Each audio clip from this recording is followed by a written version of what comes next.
episode, what if there's something wrong with me and I don't fit in? Young people seem to be under a crushing weight of high standards and expectations. So many people don't have an idea of who they're supposed to be or what their purpose in life is. And so much of our society puts a high value on success and achievement. We prioritize talent, beauty, wealth, and so many people aren't born with meeting all the criteria, feeling like they just don't fit in. But not only that, people feel like they aren't good enough. They don't know who they are and they don't have a sense of purpose. So today I've got an amazing rapper, artist, presenter, public speaker. Give it up for Faithchild, everyone! As he has got an amazing story about finding a positive identity. So, Faithchild, I want to start by asking you about your journey with identity. You are someone who seems to have a clear purpose and a great self-esteem. So I want to ask you, has it always been that way? Yes, it actually has. Fortunately, I come from a family of five, so I'm the youngest of five. I'm not spoilt, I'm adequately catered for. Okay. So big up all of the lastborns watching, listening to this podcast. Are you a lastborn, middle only? So I'm the firstborn of two. Firstborn or two? I feel like all firstborns, especially firstborn daughters, should be exempt from tax. Okay, Yeah. okay, You've paid via your chores. You've paid via the younger siblings annoying you. You've paid via being the second parent or the third parent. So yeah, I give that to you. Okay, yeah. So I want to ask you, what challenges have you faced to get where you are today? Yeah, I think being a musician, there's often sometimes you can sometimes fall into the pressure of wanting to attain what success looks like. Mm, And being born and raised in the church, a lot of my content is faith inspired, yeah. inspired by my faith and my journey. And it's sometimes it's the other, it's the other. So you're not hearing the typical content of I'm better than you, I've got more money than you, I've got X amount of cars, girls, Yeah. houses, wealth. But for me, it's something different. But what I've actually discovered is that a lot of people appreciate the other. Mhm. So similar to the intro in the podcast, you feel like you don't really fit in or whatnot. But in you not fitting in, there's actually many people who have a similar narrative, a similar perspective to you. It's about being bold in who you are. Yes. Everything that we glamorize and celebrate today, one man, one woman, one person decided, I'm going to go against the grain. I'm going to try this. I'm going to do that. And for that, just got to be bold in what you believe in. And I think I'd rather be loved. I'd rather be loved for who I am Mm. rather than a fake image of who I'm not. That's this fairy is really good. Yeah. So one question I wanted to ask is, do you think some people are just dealt a bad hand, or do you think there's a way to find meaning, value, and purpose through adversity, or despite society's expectations of people? Brilliant question. I do believe people are definitely can be dealt a bad hand. Mm. For example, if whatever area of London, Manchester, Birmingham, Midlands, Buckinghamshire, wherever you live, if you're in like a rough area in that particular place or an impoverished family, you don't necessarily have the best foot or you're not really dealt the best cards, to go ahead with life. So I do understand how people can come from that. But myself, I've come from a domestic violent background. I've come from a poverty background. I've come from a single home, broken home background. And by God's grace, all my siblings are excelling in their fields. So this is an encouragement to anyone listening. My story is that when my mom was pregnant with me, I was a mistake. So she went to the hospital to have an abortion. And when she was there, God spoke to her for the first time saying, I want you to keep this child. And she said, I'm a single mom, poverty, domestic violence, four kids, how can I cope? And God said to her, believe, have faith in me, and I'll show myself to be God. So I was a faith child. So I use my story to inspire people. You might have been told you were a mistake, like I was a mistake, but God never makes mistakes, and we can find purpose in everything that we go through. There are so many public figures, so many people who aren't even famous, who have come from a tough and rough background, but have made the best out of it. And I don't want to say this insensitively as if it's an easy thing to come out Mhm. from, but the people around you, amazing services, people like the message, who are able to tone into people's talents, their skills, and bring out their potential and who they are. Mm. I think that's a very important thing to get behind. So there are amazing resources similar to this platform who can help give purpose and help Yes. young people really hone in on identity, who they are, and not finding meaning and purpose in their possessions, but who God created them to be. Yeah, it's amazing to hear how You haven't let any of your past define you. Like you're using it all for the glory of God and you're just using it to push through. So I want to say so many people will go to great lengths to make sure they fit in. So they are seen, they're not seen as the quote unquote odd one out. And they'll change their appearance, their style, the way they speak, who they are as a person, and basically just abandon themselves so they receive other people's approval. So I've got two quotes that I want to ask your opinion. The first one comes from Ed Sheeran. And he says, they said this song wouldn't work. And the fact that I was slightly chubby and ginger was not a good marketing tool for them. So it did definitely feel like it wasn't going to happen. But being an individual makes you stand out from the crowd. So I want to ask you, what do you think the challenges are when people try to be authentic? I think so. Yeah, when you try to be authentic, sometimes people aren't used to that because it's different. Going back to Ed Sheeran, according to that quote, he was a bit chubby, he was ginger. Isn't really what sells according to Yeah. them. But the thing is, like as I mentioned, people love the other. Emo music, or rather the term emo music, about being depressed and sad and emotional and whatnot. That's a huge market. There's many people that resonate with that message. There are loads of chubby people. There are loads of ginger people. There's loads of people who are chubby and ginger. Loads of people who feel like outsiders. And by you being authentically you, you give a voice to those who feel like they're outsiders. So whatever we have is unique to not just us, but everyone else, people who feel like they're outsider, feel like they're other, can resonate to that. There's a beauty in tapping into that. So people do love and appreciate the other. And sometimes, for example, looking at social media, Instagram is about the picture perfect life. Yeah. You know, have your makeup done, have your hair done, have the camera feel. But one of the biggest platform now is TikTok. Yeah. TikTok is not about the glam. It's about the you in your raw, authentic self. You in your bathrobe. You with your hair bun on. You with your hair rollers in. You haven't bathed yet. You with the crust in your eyes. TikTok favors that content more than the professional video cameras, more than the flashy edit. They just want the amateur, the raw, personal you. So, people are not actually going back to favoring the authentic self as opposed to how we present ourselves to the public. You talked about this like authentically you. So I want to just like ask you, how are you like obviously you're on stage in front of huge, huge crowds. How are you authentically you when you're in front of thousands and hundreds of people? I'm so grateful that I love humor. I have a Mhm. sense of humor. I can think on my feet. Whenever I might make a mistake or whatnot, I just laugh at myself. Oh, yeah, I don't think that was the right word, but hey. And I think just owning my mistakes, owning my humanity allows people to connect with you. I think when people think you're a bit glossy, a bit too perfect, they'll be like, oh, I can't relate with him or her. But when they realize, and that's one of the good things about social media now, in which like we would never know where Beyonce is or Michael Jackson. We just know that he's on a balcony, hanging his sun blanket over the balcony in whatever country. He's a madman. He says crazy or whatever. But now because of social media, you can see your favorite singer burning, burning toast in a toaster. And you're like, oh my gosh, they're human just like me. So when you realize that people actually prefer the real version, they don't really buy into this perfect image of people. It's kind of relieving that I don't have to live up to this standard of what the world portrays as perfect. And I think it's a beautiful thing to really engage with who you really are and just allow yourself to be free. There's a rapper called Lecrae in America. Yeah. He says, if you live for people's acceptance, you will die from their rejection. Meaning, if your whole purpose in life is to make other people happy, once you don't receive that, you will slowly chip away at who you truly are internally. So once you live for who God has made you to be, you'll find purpose in that. What the problem is sometimes is that we often look at other people. So they like to say comparison is a thief of joy. If we're forever looking at what Jack or Jackie has, and we don't appreciate what we have, we often lose the beauty in what we have. Some people have the grace to be local, some have the grace to be global, but it doesn't make you more important or less important than the other person.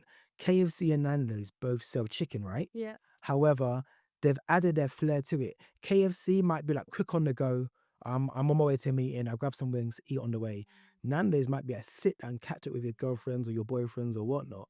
So I think like they both do chicken, but they're both billion-dollar companies, despite one is more for like a quick stop and one's more for a longer conversation. So we all have gifts and talents that we have, and we should all hone in on that. There's already Evie, there's already a Faithchild, but we don't need another one. Yeah. So what do you bring to the table? This is my first time meeting you, and I think you're so unique, you're so amazing. You're not a carbon copy of someone else. You're uniquely you, and I love that about you.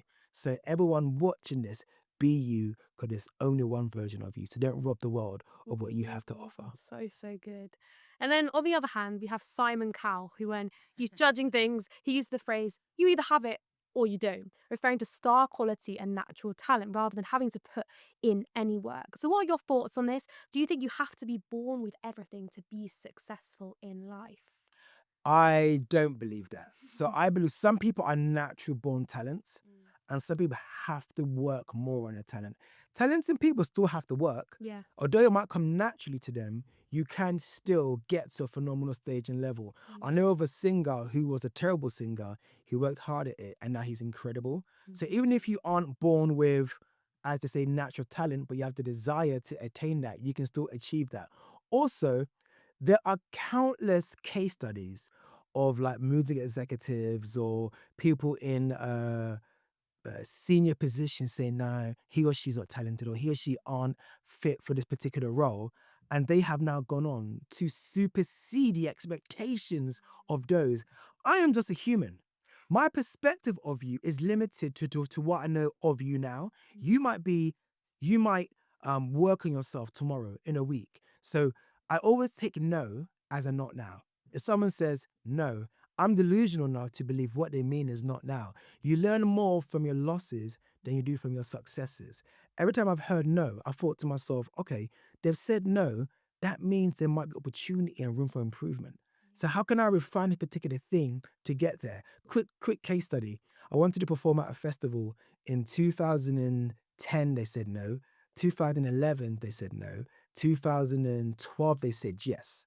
When I eventually performed in 2012, I realized, oh my days, if I had performed in 2011 and 10, I would have shut down every opportunity because I was premature. Mm. Sometimes we're not mature enough to realize actually if I'm to receive this opportunity, this platform right now, I'm gonna really like mess this up. Yeah. So allowing no to be an opportunity to refine my gift and talent Mm. has now given me the longevity to perform in Europe and perform on other platforms. So sometimes no is actually an indicator that you actually need to do better at what you do. So don't allow the words of men and women to destroy and crush your dreams because anything you put your heart and mind to, most times you can achieve it. I want to ask you off the back and ask, where has been your favourite place to perform ever? I love Manchester. Way? Last night I was playing at the AO Arena and like it was just electric in the room. I actually prefer performing in Manchester to London. Like I Wow. feel like London, being a capital city, where people are a bit uppity and we think we're the bee's knees. But you know, the bee is the symbol and logo of Manchester. Yeah. Manchester is the place to be. And outside of Manchester, I love like Europe, so like Czech Republic and Slovakia. I sing a little bit in Slovak. I have a few trigger party words that pull out the hat Okay. when I need to use them. So yeah, Manchester, Czech Republic, and Slovakia. Okay. Good to know. I'll keep that in mind.